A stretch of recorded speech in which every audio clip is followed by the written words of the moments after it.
তুমি আমার উপর আক্রমণ করছো কেন? তুমি জানো না এর ফল কি হবে। আমি তোমাকে ছাড়বো না। আমার কাছ থেকে বেঁচে তুমি পালাতে পারবে না। কে তুমি? এই দাঁড়া। ওকে ওকে স্যার।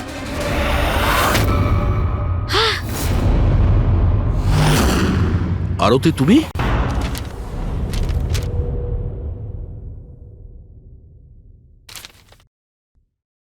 আমরা আপনাদের কেসটা খুব ভালো করে দেখলাম এবং আপনাদের কথাও শুনলাম। এটা পরিষ্কার যে আপনারা প্রোটোকল ভেঙেছেন।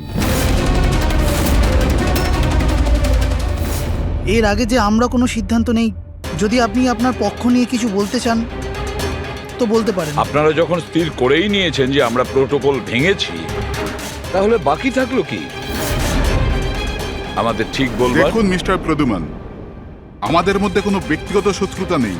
আমরা যা বলছি তার সাক্ষী আছে। আর আমরা সবাই গত 20 বছর ধরে সিআইডিতে কাজ করছি। 20 বছর। এটা হেলাফেলা করিনি আমরা। সিআইডির কাজের জন্য আমরা আমাদের জীবন দিয়ে দিয়েছি। দেখুন, কোনো সময় সিচুয়েশন অনুযায়ী আমাদের ইনস্ট্যান্ট ডিসিশন নিতে হয়, কিন্তু প্রোটোকলের জন্য আমাদের চুপ করে থাকতে হয়।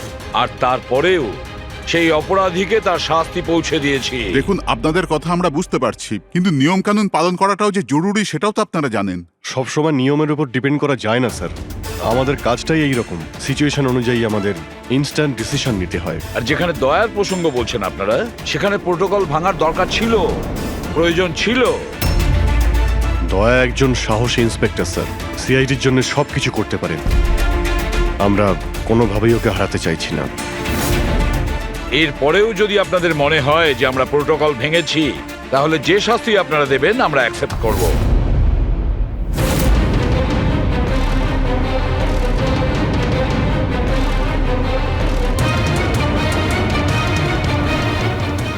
দেখুন, আমরা আপনাদের কথা মেনে নিচ্ছি, কিন্তু নিয়ম তো আপনারা ভেঙেছেন। আর নিয়ম তো ফলো করার জন্যই হয়, আপনারা তো আর আইনের থেকে ঊর্ধ্বে নয়। এই জন্য আমরা এই সিদ্ধান্ত নিয়েছি যে আপনাদের টিমটাকে ভাঙা হবে না, আপনারা কন্টিনিউ করতে পারেন। Thank you very much. কিন্তু আজ থেকে আপনাদেরকে মনিটর করা হবে। আপনাদের সমস্ত কেস একজন সুপারভাইজিং অফিসার মনিটর করবে, যাকে আমরা নিয়োগ করেছি।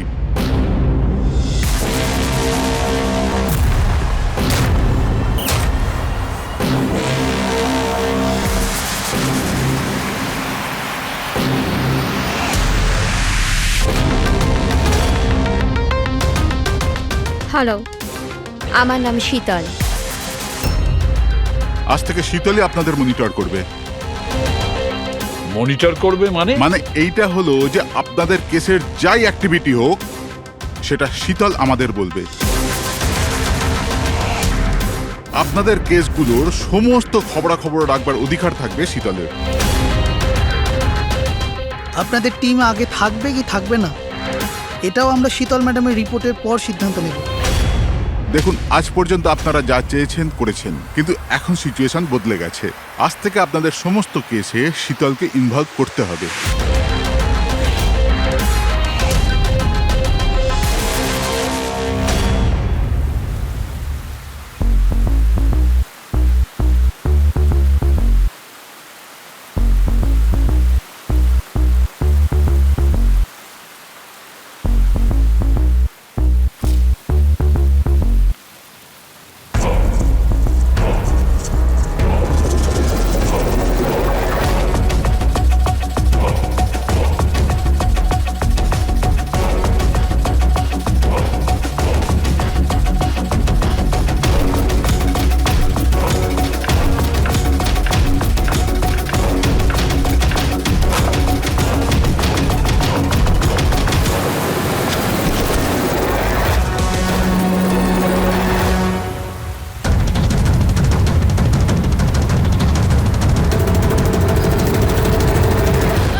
দেখুন, আমার কাজের ধরন কিছু আলাদা, আর আর আপনাদেরকে আমার কাজ ফলো করতে হবে। তার মানে আপনি এটা বলতে চাইছেন যে আজ থেকে আপনি আমাদের বস? না না, I don't like the word boss. Boss বলা উচিত হবে না।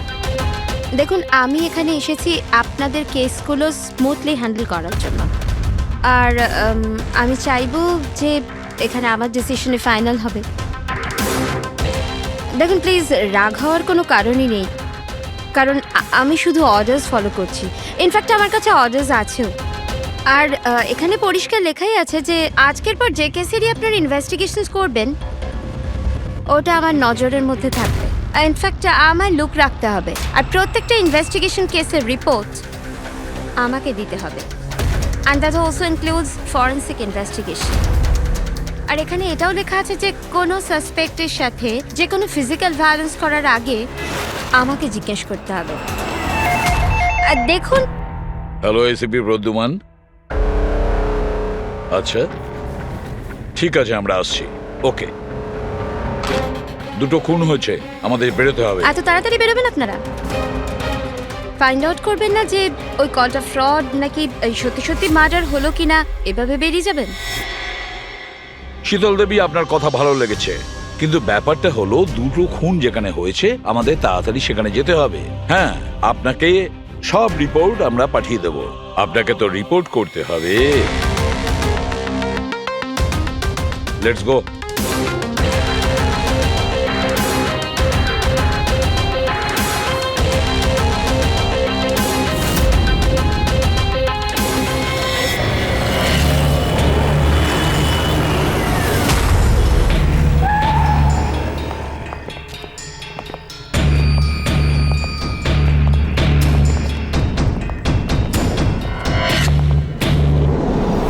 কোথায় খুন হয়েছে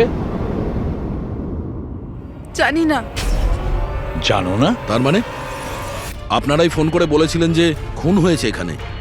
দুটো খুন হয়েছে, তাই জন্যই আমি আপনাদের ডেকেছি। দুটো খুন হয়েছে, কিন্তু খুন কোথায় হয়েছে? লাশ দুটো কোথায়? জানি না স্যার, আমি শুধু শুনেছি। কি শুনেছো তুমি? চিৎকার চেঁচামেচির আওয়াজ? না, আমি সব কিছু শুনেছি, দেখেওছি, কিন্তু আমি ওখানে ছিলাম না। স্যার, ও কোনো বাজে স্বপ্ন দেখেছে, তাই এই সব কথাবার্তা দেখুন বলছে। ম্যাডাম, স্বপ্ন নয়, আমি খুন হতে দেখেছি। কবে, কখন, কোথায় সেটা আমি জানি না, কারণ আমি ওখানে ছিলামই না। যখন আপনি ওখানে ছিলেনই না, তাহলে আপনি এই খুন হতে দেখলেন কি করে? এই টিউনের মাধ্যমে।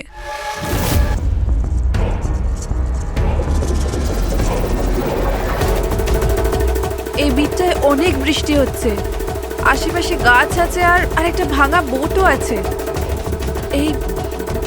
এই ড্রামটায় কেউ এই লোকটাকে টেনে নিয়ে যাচ্ছে, আর এই বিটটাতে ওই লোকটা ওকে পাথর দিয়ে মাথায় মারছে।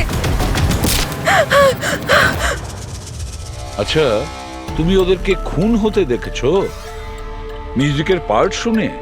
এটা হয়নি তো যে এগুলো তোমার শুনে কিছু ভেবেছো, আন্দাজ করেছো? স্যার, আমি গেস করিনি। এই মিউজিক আমি দেখতে পাচ্ছি। কিন্তু মিউজিকে খুন হতে দেখা কিভাবে সম্ভব? ম্যাম, অনন্যার শরীর খারাপ, তাই এরকম কথা বলছে। আপনি কে?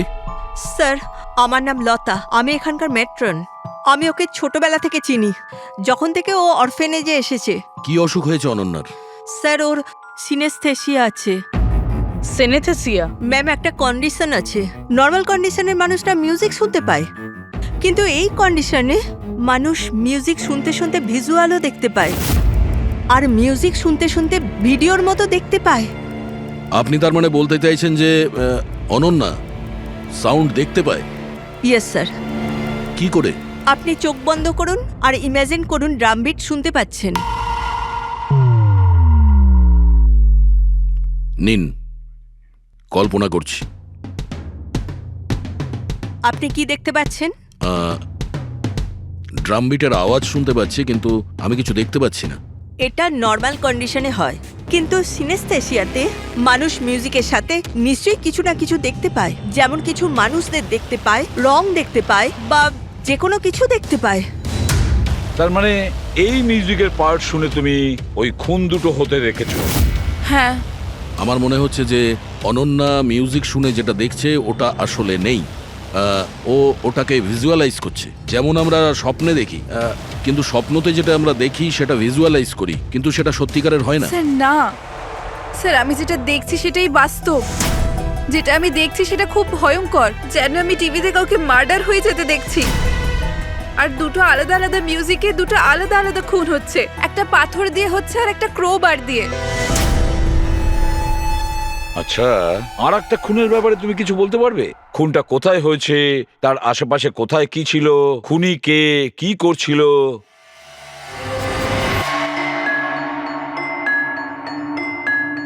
আশেপাশে পাহাড় আছে, একটা লোক নিচে পড়ে আছে, নিজেকে বাঁচানোর চেষ্টা করছে। স্যার ও এসে গেছে, স্যার। ওকে মারছে ক্রোবার দিয়ে, স্যার বারবার মেরে যাচ্ছে। ব্যাস, খুনির ফেস তুমি দেখোনি। ঠিক আছে, আমরা এই কেসের ইনভেস্টিগেশন করব। স্যার আমি এরকম কেসের ব্যাপারে তো শুনিনি।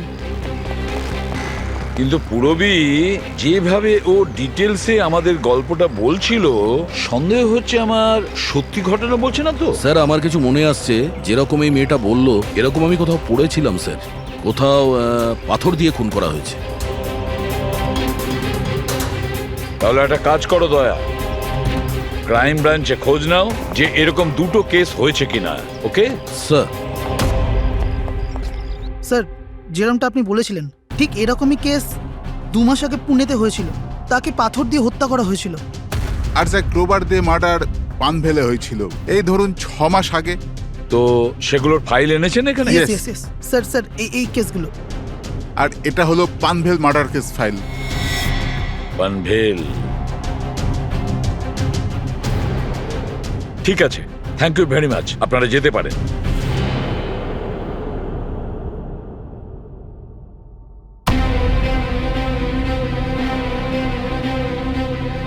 আমি খুন হতে দেখেছি, আশেপাশে গাছ আছে আর একটা ভাঙা বোটও আছে।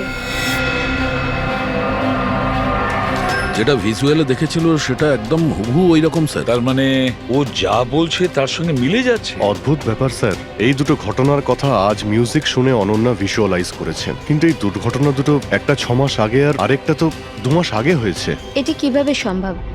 যে মেয়েটা এই ক্রাইম সিনে ছিলই না, সে সব কিছু ভিজুয়ালাইজ কি করে করলো? আমি মানি না। আর বাই দ্য ওয়ে, এই সিনেস্থেসিয়া কি? আসলে এটা বোঝানো খুব কঠিন, কিন্তু আমি চেষ্টা করছি বোঝানোর। দেখুন, ব্যাপারটা হচ্ছে যখন আপনি কোনো বিশেষ জিনিসের ঘ্রাণ নেন, তখন তার সঙ্গে জড়িত সমস্ত স্মৃতি আপনার মনে আসে। এটা ধরুন কোনো বিশেষ ব্যক্তি বা কোনো বিশেষ জায়গা, সবকিছু। ধরে নিতে পারেন যে এই গন্ধ এক প্রকার আপনার মেমারিকে ট্রিগার করে, কিন্তু এটা শুধুমাত্র সিনেস্থেসিয়ার কন্ডিশনই হতে পারে। এই কেসে সুগন্ধর জায়গায় কোনো মিউজিকে পেয়ে গেছে। এক্স্যাক্টলি। এবার দেখুন, মেয়েটি একটা বিশেষ ধরনের মিউজিক শুনেছে। ওই মিউজিকটার একটা বিশেষ জায়গায় একটা বিশেষ ধরনের প্রিলিউড ব্যবহার করা হয়েছে, যেটা ওকে একটা গাছের স্মৃতি মনে করিয়ে দেয়।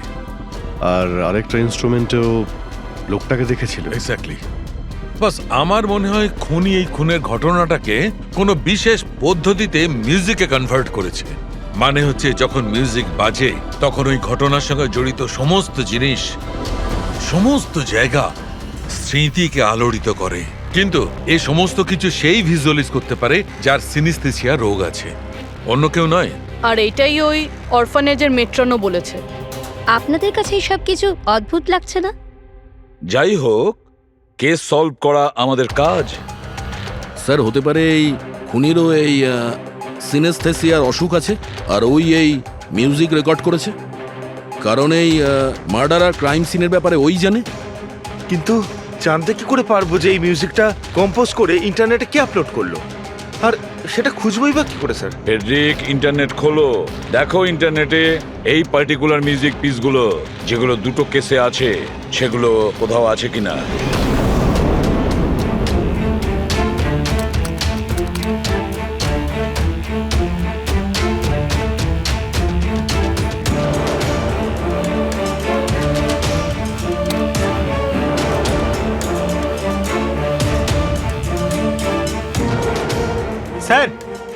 স্যার পেয়ে গেছি স্যার, দুটো টিউনই একই গানের। একটা ইন্ডিয়ান টিম বানিয়েছে। ডেকে নাও ওই ব্যান্ডের লোকেদের। Okay sir. ওকে, আপনারা আপনাদের ইনভেস্টিগেশন করতে থাকুন, আমি একটা অন্য কাজ সেরে আসছি।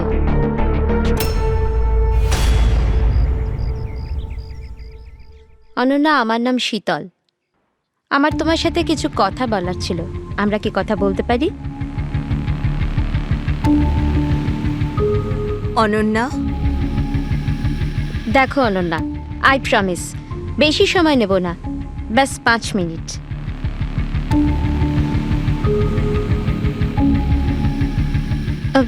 ও কিছু বলছে না কেন? ম্যাম ওই খুব ভয় পেয়ে আছে। ওই ঘটনাটা ওর মাথায় খুব প্রভাব ফেলেছে। ও নর্মাল হতে কিছুটা সময় লাগবে। ওকে। আমার অনন্যার ব্যাপারে এখানে লোকের সাথে কিছু কথা বলতে হবে। পসিবল? হ্যাঁ প্লিজ। মিউজিক টিউন থেকে খুন, এটা কিভাবে সম্ভব স্যার? পসিবল আছে। সিনেস্থেসিয়ার একজন পেশেন্ট তোমার এই মিউজিক পিস শুনে একটা খুনের ব্যাপারে ভিজুয়ালাইজ করেছে, বুঝেছো? তোমার ওই মিউজিক পিসে কোনো খুনের রহস্য লুকিয়ে আছে। আর আমাদের মনে হচ্ছে খুনি সেই যে এই টিউন বানিয়েছে। আমরা খুন করিনি। আর আর সত্যিটাই হলো যে এই টিউন আমরা কম্পোজই করিনি। এ টিউন আমরা ফ্রি সাইট থেকে ডাউনলোড করেছিলাম। কোন সাইট থেকে ডাউনলোড করেছিলে দেখাও। দেখুন স্যার, এই দেখুন স্যার। স্যার এই টিউনটা আমাদের পছন্দ হয় তাই ডাউনলোড করে আমরা গানে দিয়ে দিই। কে আপলোড করেছিল এই টিউনটা? স্যার এটা অজ্ঞাত, অ্যানোনিমাস। অজ্ঞাত? আমাদের সেই অজ্ঞাতকে খুঁজতে হবে। ম্যাম ও আমাদের স্টাফ। ও হলো পূজা, ও হলো রমেশ, ও আরতি। এমনিতে ও এনজিওতে কাজ করে, কিন্তু আমাদের এখানে প্রায় আসা যাওয়া করে। আপনাদের কিছু বলার ছিল অ্যাকচুয়ালি অনন্যার ব্যাপারে। আপনারা কি অনন্যার ব্যাপারে কিছু বলতে পারেন আমার? যেমন ও কোথা থেকে এসেছিল, কবে এসেছিল, আর ওভারঅল অরফানেজে অনন্যার ব্যবহার কেমন? অনন্যা খুবই অদ্ভুত মেয়ে, সব সময় যেন ডিস্টার্ব থাকে। ও এখানে কবে এসেছিল? ছোটবেলা থেকেই, কিন্তু ওকে ভিন্ন ভিন্ন দুবার লোকে অ্যাডপ্ট করেছিল, কিন্তু জানি না কেন কিছুদিন রাখার পর আবার এখানে এসে ফিরিয়ে দেয়। কেন? এর কারণ? নিশ্চয়ই ওর খারাপ ব্যবহারের জন্য, ওর মাঝে মাঝে ঝগড়া করার জন্য, মাঝে মাঝে ভায়োলেন্ট হয়ে যেত। ব্যাস এই অভ্যেসটা ওর ছোটবেলা থেকেই ছিল। কি ভুলভাল বলছো তুমি? অনন্যা এমন নয়, এসব ভুল বলছে। ম্যাম সত্যি আমি এখানে প্রায়ই আসা যাওয়া করি, কিন্তু কখনো অনন্যাকে এমন আচরণ করতে দেখিনি। ও সবই ভুল বলছে। তো তাহলে সত্যিটা কি? সত্যিটা এটাই, অনন্যা ছোট থেকে খুব কষ্টে বড় হয়েছে। হ্যাঁ, এর জন্য কখনো কখনো ও অদ্ভুত ব্যবহার করে থাকে। অদ্ভুত ব্যবহার নয় ম্যাডাম, এটা ভেবে নিন অনন্যাকে যদি কেউ ক্রস করেছে তাহলে ওর সাথে দুর্ঘটনা হবেই হবে। এই তো আগের মাসে অরফানেজের বাচ্চাদের সাথে কি হয়েছিল মনে নেই নাকি? কেন ভুলভাল বলছো? কি হয়েছিল বলো। ম্যাম, আগের মাসে একটা বাচ্চার ফুড পয়জন হয়ে গেছিল, আর ওই দিনই ওর ঝগড়া অনন্যার সাথে হয়েছিল। আচ্ছা, তার মানে তুমি বলছো যে এটা অনন্যা করেছে? হ্যাঁ। ভেবে চিন্তে কথা বলো রমেশ, খুবই বাজে কথা বলছো অনন্যার নামে। পেট্রন, অনন্যাকে অরফানেজ থেকে 2টো ফ্যামিলি অ্যাডপ্ট করেছিল, কিন্তু তারা ফেরত পেয়ে যায়। এর পিছনে কোনো কারণ তো থাকবেই। হয়তো অনন্যারই কোনো দোষ ছিল, খামতি ছিল। আমি মানতে পারলাম না। এনিওয়ে, অনন্যার ব্যাপারে কি কোনো ফাইল আছে যেখানে ওসব ডিটেলস আছে? সেটা কি আমি দেখতে পারি? হ্যাঁ নিশ্চয়ই।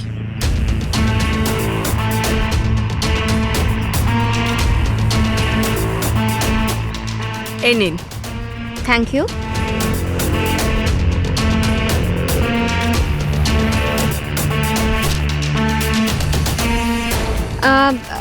থ্যাংক ইউ মেট্রন, কিন্তু আমাকে এখনই বেরোতে হবে। আচ্ছা, আমি এই ফাইলটা কদিন বাদে ফেরত দিলে কি চলবে? হ্যাঁ।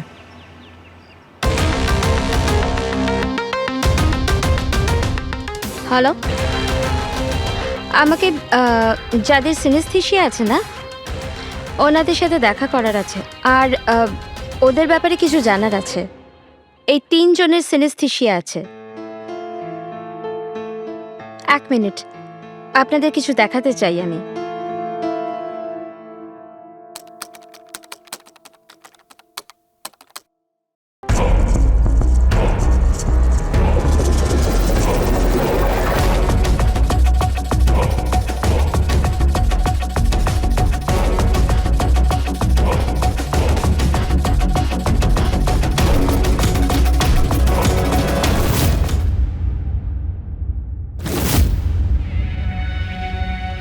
এখন আপনি বলুন, আপনি এই টিউনটা শুনে কি ভিজুয়ালাইজ করলেন? ম্যাম, আমি একটা বড় ঘাস ভর্তি মাঠ দেখলাম, সেখানে গরু ঘাস খাচ্ছিল আর সূর্য পরিষ্কার দেখা যাচ্ছিল। আমি একটা নদী দেখলাম, ওখানে নৌকো ছিল, আর আমি দেখলাম কিছুজন আগুন জ্বালিয়ে বসেছিল। ইন্টারেস্টিং। চলুন আপনাদের মধ্যে আপনি বলুন, আপনি কি দেখলেন? শহর শহর দেখেছি আমি, ওই ভিড়ভাট্টার জায়গা আর উঁচু উঁচু বিল্ডিং, আর ওগুলোর উপর বিজ্ঞাপনের লাইট লাগানো। ইন্টারেস্টিং। 3 different interpretations. ভালোই হলো, আপনারা দেখলেনও আর নিজেদের কানে শুনলেনও। 3 জন যাদের সিনেস্থেশিয়া আছে তারা একই টিউন শুনেছিল, কিন্তু 3টে আলাদা ভিজুয়ালস দেখলো। আর ওই মিউজিক শুনে খুন হতে দেখেছে। এক্স্যাক্টলি। দুনিয়াতে একজনই মানুষ আছে যে এই মিউজিক টিউনটাকে খুন দিয়ে ইন্টারপ্রেট করেছে। কে? খুনি নিজেই। আর ওই খুনি আর কেউ নয়, অনন্যা। হোয়াট? এটা আপনি কি বলছেন? ওই মেয়েটা নির্দোষ? দেখুন এসিপি স্যার, কেস প্রমাণ দিয়ে সলভ করা হয়, ভাবনা দিয়ে নয়। আর আমি ভাবনায় বয়ে যাওয়ার ভুল করিনি। আমি অরফানেজে গিয়েছিলাম, আর ওখানে গিয়ে জানতে পারলাম যে অনন্যাকে 2টো ফ্যামিলি অ্যাডাপ্ট করেছিল। কিন্তু ব্যাস কদিন পরেই 2টো ফ্যামিলি অনন্যাকে অরফানেজে দিয়ে গিয়েছিল। আর ওই 2 জন লোক ওখানে ছিল যাদের মার্ডার হয়েছিল আর যারা অনন্যাকে অ্যাডাপ্ট করেছিল। আমি অনন্যাকে অ্যারেস্ট করেছি আর ওকে নাবালক আদালতে পেশ করার ব্যবস্থা করেছি। আপনি আমাদেরকে না বলে, না জিজ্ঞেস করে ওকে অ্যারেস্ট করেন কি করে? I don't need your permission ACP sir, আপনাকে বলার প্রয়োজন ছিল না। ও খুনি আর ওকে শাস্তি পেতেই হবে। আপনি ওই ক্রাইম সিনের ফটো আর পোস্টমর্টম রিপোর্ট দেখেছেন? অফকোর্স দেখেছি। তো হয়তো ভালো করে আপনি দেখেননি, না হলে ওকে আপনি অ্যারেস্ট করতেন না।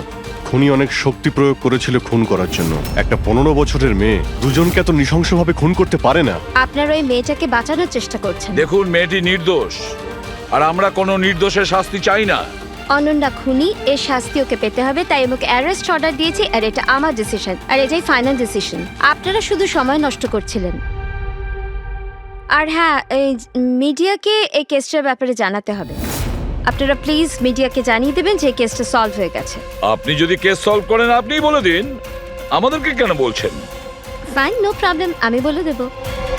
কিন্তু এটা আপনারা আমার ওয়ার্নিং ভেবে নিতে পারেন, নয়তো আশা করছি এরপর থেকে আমার সমস্ত কথা আপনারা শুনবেন।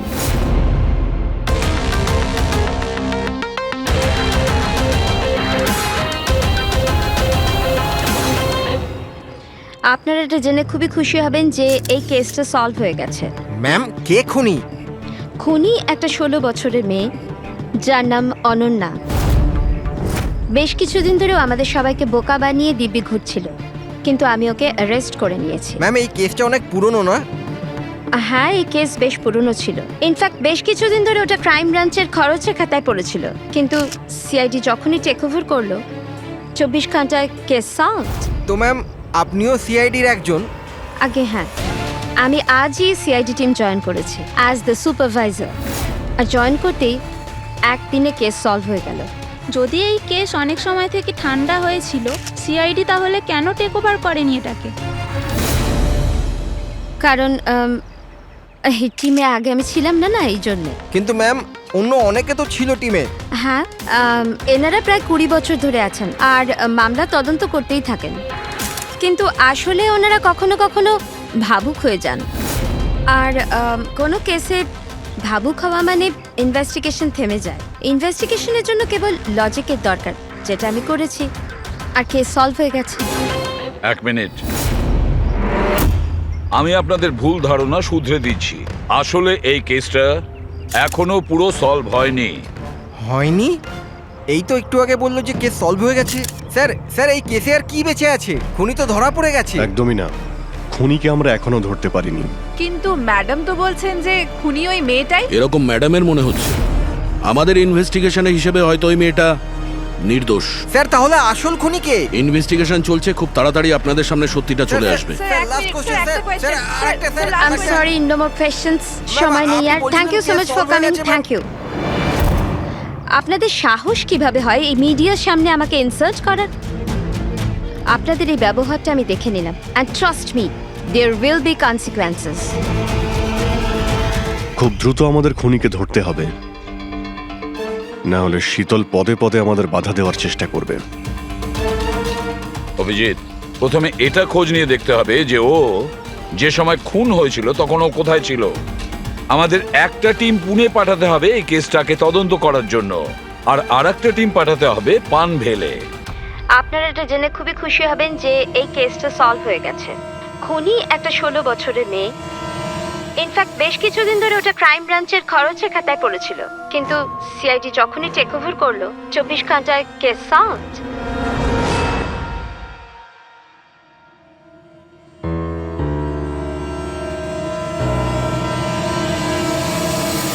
দেখুন, 23শে ফেব্রুয়ারি বিকেল 4টে থেকে 7টার সময় অনন্যা কোথায় ছিল?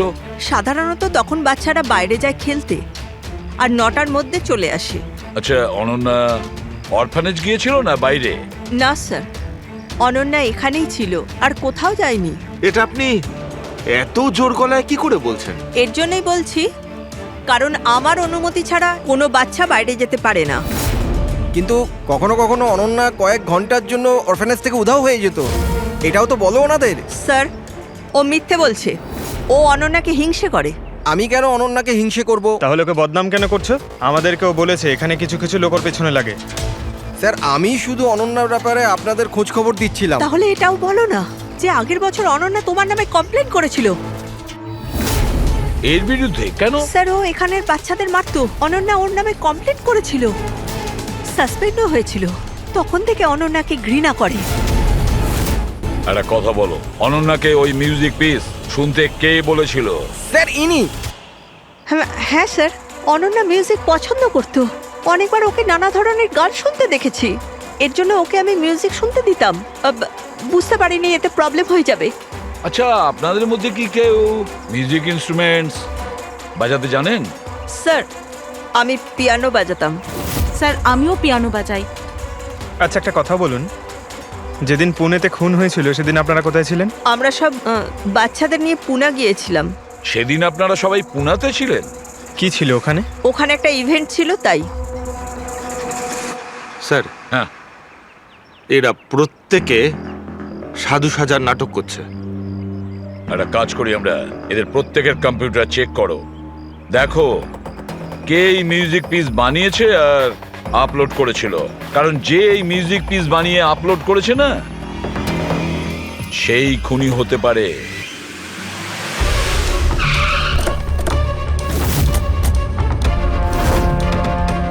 এই মেয়েটা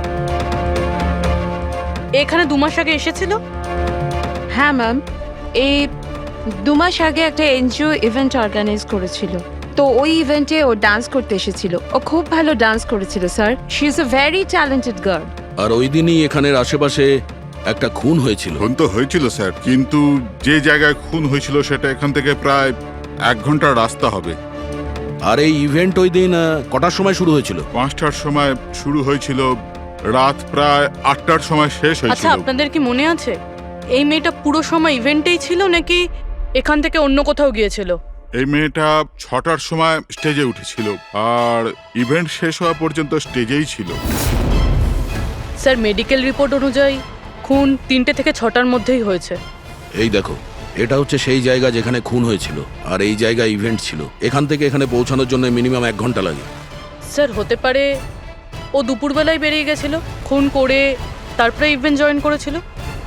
আরে না না ম্যাম, এরকম কিছুই হয়নি। অ্যাকচুয়ালি ইভেন্ট শুরুর আগে আফটারনুনে রিহার্সাল ছিল, আর ওই মেয়েটা ওখানে 4টে পর্যন্ত ছিল, আর এরপর 5টা থেকে সমস্ত স্টুডেন্ট ব্যাক স্টেজে এক জায়গায় হচ্ছিল।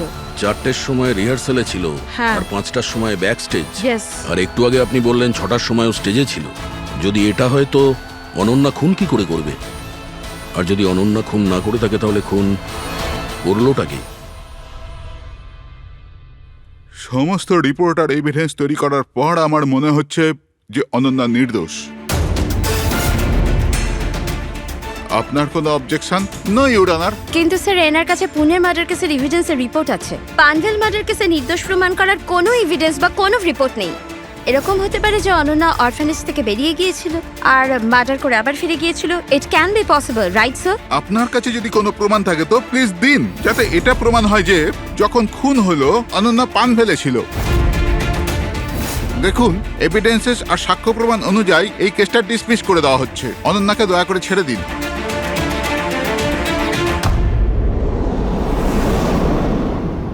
হ্যাঁ শালুকে, কি জানতে পারলে? হ্যাঁ বস, বস ধরে নাও এই কেসটা সলভ হয়ে গেছে।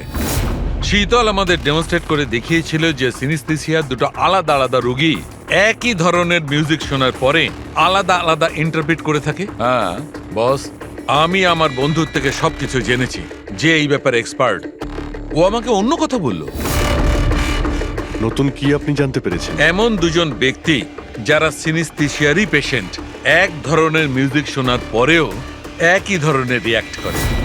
এটা কিভাবে হতে পারে স্যার? হতেই পারে পুরবি, যদি দুজন রোগীর মধ্যে রক্তের সম্পর্ক থাকে তাহলে হতে পারে।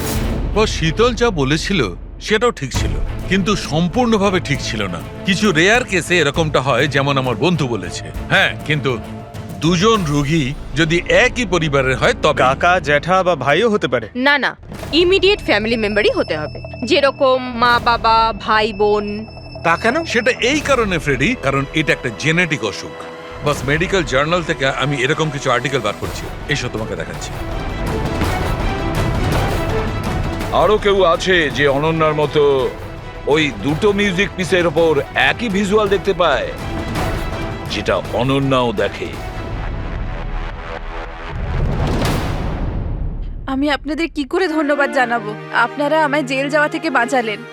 আমরা শুধুমাত্র সেটাই করেছি যেটা আমাদের ডিউটি, অপরাধীদের জেলের ভেতরে আর নিরপরাধীদের মুক্তি। কিন্তু আসামিটা কে? তোমার কোনো আত্মীয়? আমার ফ্যামিলি মেম্বার? হ্যাঁ অনন্যা, কারণ তোমার কাছে যে ধরনের ভিজুয়ালস এসছে সেই ধরনের ভিজুয়ালস তার কাছেই যেতে পারে যার সঙ্গে তোমার রক্তের সম্পর্ক আছে, আর সেই এই ধরনের মিউজিক বানিয়েছে। কিন্তু স্যার, আমার ফ্যামিলি মেম্বার কি করে হতে পারে? আমি তো অনাথ, না? আছে কেউ যাকে তুমি চেনো না? তাহলে জানতেও চাই না। ছোট থেকে আমার স্বপ্ন ছিল যে আমার পরিবারের সবাই আসবে আর আমায় এসে নিয়ে যাবে, আমরা একসাথে আনন্দে থাকবো। আর আপনারা বলছেন ও কোনো খুনি? আমরা তোমাকে শুধু সেটাই বলছি যেটা সত্যি। অনন্যার নামের প্যাকেজ এসেছে, দরজার বাইরে রাখা ছিল।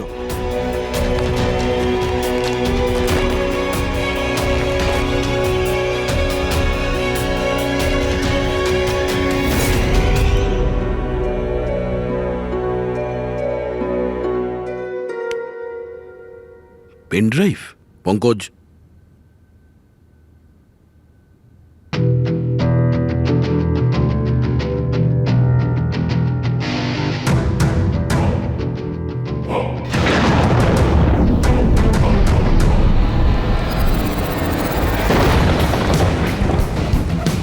আমি বাড়ি দেখতে পাচ্ছি, খুব বিদ্যুৎ চমকাচ্ছে। কোনো মহিলা বাড়ির মধ্যে দৌড়াদৌড়ি করছে আর একটা দোলনাও আছে বাইরে। কে ওই মহিলার পিছনে ক্রোবার নিয়ে দৌড়চ্ছে? আর কি? ওই মহিলাকে ক্রোবার দিয়ে মারছে। কাকে মারতে দেখলে? জানি না স্যার, এটা তো একটা চিঠিও আছে। আনিয়া, এটা তোমার ভবিষ্যৎ। তুমি যা দেখেছো তোমার সাথে তাই হবে, এটাকে কেউ আটকাতে পারবে না। এই মিউজিকের সাথে অনন্যা যেটা দেখেছে, কেউ ওই মহিলাকে মারতে চলেছে। আর একটা বাড়ি আছে, বাড়ির সামনে বিদ্যুৎ চমকাচ্ছে আর আর দোলনা আছে। আর স্যার, খুনি খুন ক্রোবার দিয়ে করে। এতদিন আমরা ভাবতাম খুনি আগে খুন করে তারপরে মিউজিক বানায়, কিন্তু এখানে তো উল্টো। প্রথমে খুনি মার্ডার প্ল্যান করে, তারপরে মিউজিক বানায়, আর তারপরে মিউজিক অনুযায়ী খুন করে। আমি মরতে চাই না, প্লিজ আমায় বাঁচিয়ে দিন। অনন্যা, ঘাবড়িও না। তোমার কিচ্ছু হবে না, আমরা আছি না তোমার সাথে। সবার আগে ওই খুনিকে খুঁজতে হবে, যে কোনো ভাবেই হোক। কিন্তু যদি খুনি ওর পরিবারেরই একজন হয় তাহলে খুঁজবো কি করে?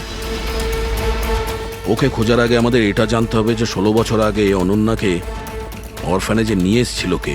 হয়তো জানতে পারে অনন্যার ফ্যামিলি সম্পর্কে। আপনাদের কিছু মনে আছে কে ছিল যে অনন্যাকে এখানে রেখে গেছে? না, মনে তো নেই। 16 বছর আগে কেউ ওকে বাইরে ছেড়ে চলে গিয়েছিল।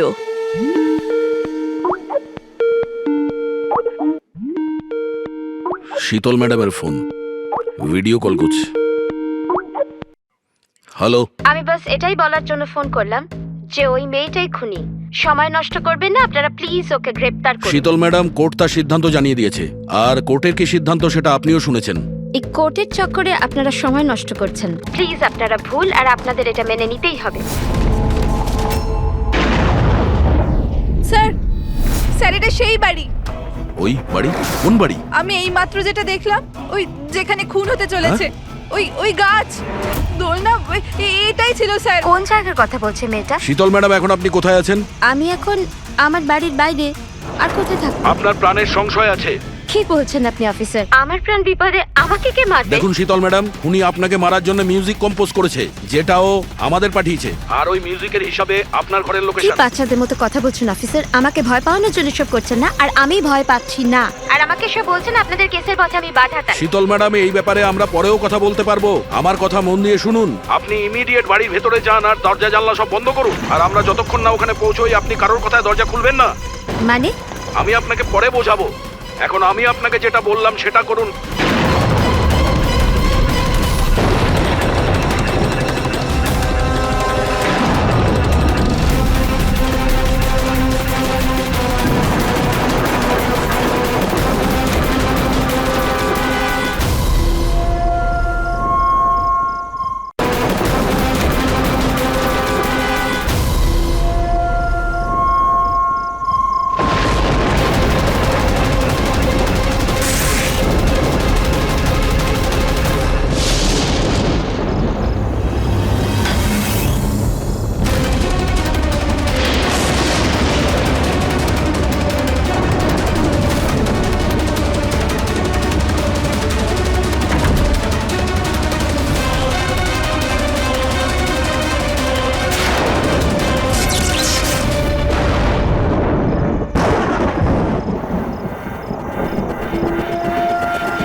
তুমি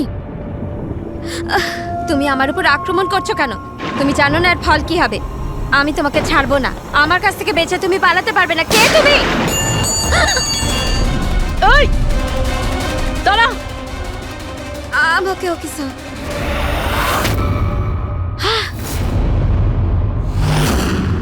আরতি, তুমি? স্যার, আমিও পিয়ানো বাজাই। শীতল ম্যাডাম, আমরা আপনাকে আগেও বলেছিলাম অনন্যা খুনি নয়। আই এম সরি স্যার, আমার আপনাদের কথা বোঝা উচিত ছিল। আমি আমার মতো করে ইনভেস্টিগেশন করেছিলাম, আর আপনারা আপনাদের মতন। আমরা দুজনেই আমাদের ডিউটি করেছিলাম অফিসার। ট্রাস্ট মি, আমার ক্যারিয়ারে প্রথম হলো যে আমার জাজমেন্ট ভুল হলো। ওটা ঠিক আছে, আপনার মাথায় আঘাত না লেগেছে। না না, আই এম ওকে। ফ্রেডি, অ্যাম্বুলেন্সকে ফোন করো তাড়াতাড়ি।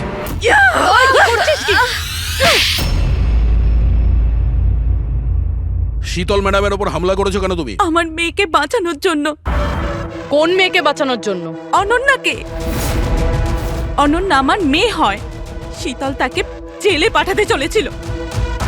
এই জন্য আমি ওকে শিক্ষা দিতে চেয়েছিলাম। আর খুন কেন করেছো? 17 বছর আগে যখন আমি প্রেগনেন্ট ছিলাম আমার স্বামী আমাকে মানসিক হসপিটালে পৌঁছে দিয়েছিল, কারণ আমি মানসিকভাবে অসুস্থ ছিলাম। ওখানে আমি 15 বছর ছিলাম। কিন্তু কিন্তু কি? কিন্তু আমার স্বামী আমার মমতার গলা টিপে দিয়েছিল। কি করে? অনন্যা ওখানেই জন্মেছিল, কিন্তু ওকে আমার কাছ থেকে ছিনিয়ে নিয়েছিল। 15 বছর পর আমি বাইরে এলাম, তখন আমি জানতে পেরেছিলাম যে আমার স্বামী মারা গেছে, কিন্তু অনন্যা কোথায় আছে আমি জানতাম না। ও বেঁচে আছে কি নেই সেটাও আমি জানতাম না। আমি অনেক অরফানেজে ওকে খোঁজার চেষ্টা করেছিলাম, ওকে কোথাও পেলাম না। ওর ব্যাপারে কি করে জানতে পারলেন আপনি? 6 মাস আগে যখন আমি এই অরফানেজে এলাম তখন আমি অনন্যার কেস ফাইল পেলাম। আমি জানতে পারলাম যে অনন্যাকে 2 জন মানুষ অ্যাডপ্ট করেছে, আর তারপর ওকে ফেরত পাঠিয়ে দিল। কিন্তু যখনই আমি জানতে পারলাম যে অনন্যার সিনেস্থেসিয়া আছে আর ও সব দেখতে পাচ্ছে যেটা আমি মিউজিকে প্ল্যান করেছিলাম, তখনই আমি রিয়েলাইজ করলাম যে অনন্যা আমারই মেয়ে। এই জন্য আমি 2 জনকে খুন করে দিলাম। আমি ওই মানুষগুলোকে ঘেন্না করি যারা অনাথ বাচ্চাকে অ্যাডপ্ট করার পরেও তাদের ফিরিয়ে দিয়ে যায়। আমি অনন্যাকে সবকিছু বলে দিতে চেয়েছিলাম, কিন্তু আপনাদের অনুসন্ধানের ফলে আমি থেমে গেলাম, কেননা আমার মনে হলো যে আপনারা অনন্যাকে সন্দেহ করবেন। এই জন্য আমি চিঠি পাঠিয়ে আপনাদের মন অন্যদিকে ফিরিয়ে দেওয়ার চেষ্টা করেছিলাম, কিন্তু আপনারা আমার প্ল্যানকে ভেস্তে দিলেন। যে মেয়েকে পাওয়ার জন্য তুমি 2টো জীবন নিয়েছো, এখন সারা জীবন ওই মেয়ের থেকে দূরে থাকতে হবে তোমায়, জেলের ভেতরে, কাল কোঠরিতে।